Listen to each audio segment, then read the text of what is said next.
या बातमीपत्राचे प्रमुख प्रायोजक प्लॅटिनम मॉल इंद्रधनु सोलापूर. सोलापुरातील सर्वात प्रतिष्ठित इंद्रधनु सोसायटीचा नवीन भव्य कमर्शियल प्रोजेक्ट आता रेल्वे स्टेशनच्या अगदी शेजारी शहराच्या मध्यवर्ती ठिकाणी. लोकमंगल फाउंडेशनच्या वतीनं दिल्या जाणाऱ्या 2025च्या लोकमंगल राज्यस्तरीय साहित्य पुरस्कारांची घोषणा करण्यात आली आहे. हा पुरस्कार सोहळा शनिवार 21 मार्च रोजी सकाळी 11 वाजता किर्लोस्कर सभागृह, हिराचंद नेमचंद वाचनालय सोलापूर इथं होणार असून कार्यक्रमास प्रमुख अतिथी म्हणून सांस्कृतिक कार्यमंत्री आशिष शेलार, मराठी अभिनेत्री मधुराणी प्रफुलकर उपस्थित राहणार आहेत, अशी माहिती लोकमंगल फाउंडेशनचे संस्थापक तथा आमदार सुभाष देशमुख यांनी पत्रकार परिषदेत दिली. यंदाचा प्रमुख साहित्य पुरस्कार साहित्यिक प्रसाद कुमठेकर वसई यांच्या इतर गोष्टी या कथा संग्रहाला जाहीर करण्यात आला आहे. तसंच प्रेषित प्रदीप सिद्धभट्टी बुलढाणा यांच्या विस्मरणाच्या अरण्यात या कविता संग्रहाला, चित्रा पालेकर मुंबई यांच्या तर अशी सारी गंमत या आत्मचरित्राला आणि मयुरेश कुलकर्णी पुणे यांच्या सुबाकी स्टेशनर्स या जपानी भाषेतून अनुवादित कादंबरीला पुरस्कार जाहीर करण्यात आला आहे. साहित्य क्षेत्रातील लक्षणीय कार्याबद्दल कास वाणी मराठी प्रगत अध्ययन संस्था धुळे यांना विशेष सन्मान देण्यात येणार आहे. प्रत्येक पुरस्काराचं स्वरूप 25,000 रुपये रोख, गौरव चिन्ह आणि सोलापुरी चादर असं आहे. याशिवाय सोलापुरी साहित्याला दिल्या जाणाऱ्या पुरस्कारासाठी ज्ञानेश्वर जाधवर, बोरगाव तालुका बार्शी यांच्या शून्य रेषा या विज्ञान कादंबरीची निवड करण्यात आली आहे.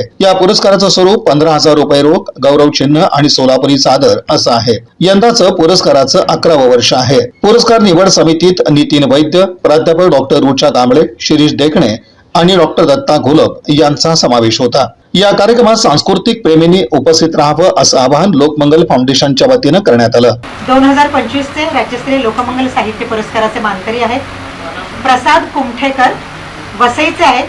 त्यांच्या पुस्तकाचं नाव आहे इतर गोष्टी, कथासंग्रह आहे आणि मुंबईचं प्रकाशन आहे. प्रेषित प्रदीप सिद्धभट्टी बुलढाण्याचा आहे. हा विस्मरणाच्या अरण्यात कविता संग्रह आहे हा आणि संभाजीनगरमधून याचं प्रकाशन झालेलं आहे. चित्रा पालेकर, अमोल पालेकर यांच्या मिसेस आहेत त्या मुंबईच्या. तर अशी सारी गंमत हे आत्मचरित्र आहे त्यांचं आणि मुंबईचं प्रकाशन आहे. मयुरेश कुलकर्णी, सुबाकी स्टेशनर्स हे त्याचं पुस्तक आहे, पुण्याचा आहे तो आणि मूळ जपानी भाषेतून अनुवाद आणि ही कादंबरी आहे. आम्ही ठरवलं होतं की जेव्हा आपण ह्याला द्यायचं आहे अनुवादाला तर मूळ भाषेतून व्हायला पाहिजे, नाही तर हिंदी आणि इंग्लिशमधून झालं की ते झेरॉक्स कॉपी होत जाते, म्हणून मूळ भाषेतून द्यायचं आहे आम्ही ठरवलं होतं. आणि साहित्य क्षेत्रातील लक्षणीय कार्याबद्दल व्यक्ती किंवा संस्थेला आपण जो पुरस्कार देतो तो आहे कास वाणी मराठी प्रगत अध्ययन संस्था धुळे आणि या पुरस्काराचं स्वरूप आहे प्रत्येकाचं 25,000 रुपये, गौरव चिन्ह आणि सोलापुरी चादर. आणि सोलापुरी साहित्याला आपण जो पुरस्कार देतो यंदाचा तो गेलाय ज्ञानेश्वर जाधवर, बोरगाव तालुका बार्शी. त्यांच्या कादंबरीचं नाव आहे शून्य रेषा आणि ही विज्ञान कादंबरी आहे आणि त्याचं पब्लिकेशन आहे पुणे.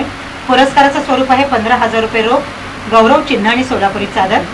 आणि मगाशी सांगितल्याप्रमाणे वाचन संस्कृती वृद्धिंगत करणाऱ्या व्यक्तींना विशेष बाब म्हणून मान्यवरांच्या हस्ते गौरवण्यात येणार आहे. त्या 2 व्यक्ती आहेत, त्यांचं नाव त्याच दिवशी म्हणजे पुरस्काराच्या दिवशीच तुम्हाला माहीत होईल. आणि पुरस्कार सोहळा शनिवार दिनांक 21 मार्च 2026 सकाळी साधारणतः 10:30 वाजताची वेळ असेल आणि किर्लोस्कर सभागृह, हिराचंद नेमचंद वाचनालयाचा वरचा हॉल तिथं आपण घेतोय. आणि याचे प्रमुख अतिथी आहेत माननीय आशिषजी शेलार, कॅबिनेट मंत्री, माहिती तंत्रज्ञान आणि सांस्कृतिक कार्य, महाराष्ट्र शासन यांच्या हस्ते हा पुरस्कार सोहळा होतोय. आणि माननीय मधुराणी प्रफुलकर कवयित्री आहे, दूरचित्रवाणी कलावंत आहे आणि आत्ता मी सावित्रीबाई फुले बोलते याच्यामध्ये मोठ्या सावित्रीबाईची भूमिका त्या करतायत. एक विषय जरा बरा वाटला, जरा बारशीला आवर्जून थांबलो.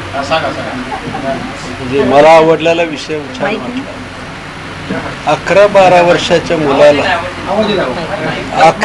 वर्षाच्या मुलाला भगवद्गीता तोंडपाठ आहे आणि त्याला जर विचारलं 5व्या अध्यायातले श्लोक कुठला, किती नंबर सांगितला तरी तात्काळ तो उत्तर देतो. म्हणजे आश्चर्य. त्याच्याजवळ एक अर्धा तास बसलो होतो, त्याच्यावर यायला जरा एक थोडंसं दाखवतो वाटलंच तुम्हाला. खूप छान वाटलं.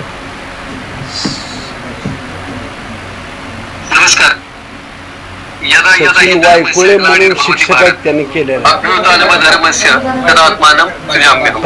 परित्राणाय साधूनां विनाशाय च दुष्कृतां धर्म संस्थापनार्थाय संभवामी युगे ऐकलंय ना? कुरुक्षेत्रावर श्रीकृष्णाने अर्जुनाला जी गीता सांगितली त्या पहिल्यांदा गीतेत ऐकलं. एवढं लहान वयाच्या मुलांना त्यांची मुलाखत घेतली, म्हणजे ह्या माझ्यासमोर पण खूप छान वाटलं. असे उलट लहान मुलाचे संस्कार ह्याच्यावर एक आपल्यासारख्याने मार्गदर्शन केलं पाहिजे, एक परिवारातले सदस्य.